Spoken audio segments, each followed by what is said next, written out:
আমাৰ বিধায়ক মহোদয় তেখেতসকলৰ চমু জীৱনপঞ্জী শ্ৰীমন্ত শংকৰদেৱ ডিষ্ট্ৰিক্ট কাষেৰে জাপি আগবঢ়াইছে প্ৰভাত হাজৰিকা ডাঙৰীয়া।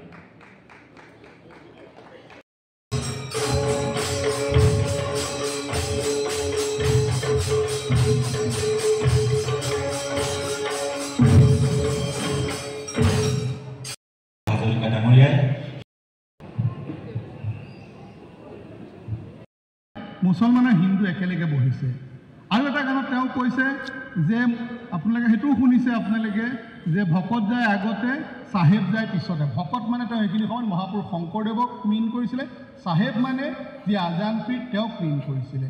তে মুছলমানে বিলালে ৰুটি আল্লাহ চাহেব ঐ গিৰি হওক, অৰ্থাৎ মুছলমানে বনোৱা ৰুটি চাহেব খায়ো ভকত শুদ্ধ হৈছিলে আৰু ভকতে বনোৱা প্ৰসাদ খায়ো মুছলমান শুদ্ধ হৈছিলে।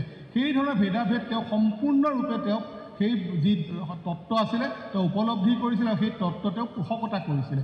গতিকে আজি আমি ডক্টৰ ভূপেন হাজৰিকাৰ শতবাৰ্ষিকীয়ে হওক, তেওঁ মৃত্যু তিথিয়ে হওক, মহাপ্ৰয়াণ তিথিয়ে হওক, আমি পালন কৰা সাৰ্থকতা কেতিয়া হ'ব? কেতিয়া হ'ব? অকল গান শুনিলে নে তেওঁ কেনেকৈ চৰ্চা কৰি কোনোবা এজনে ভাষণ দিব আমি যদি শুনো? নহ'ব।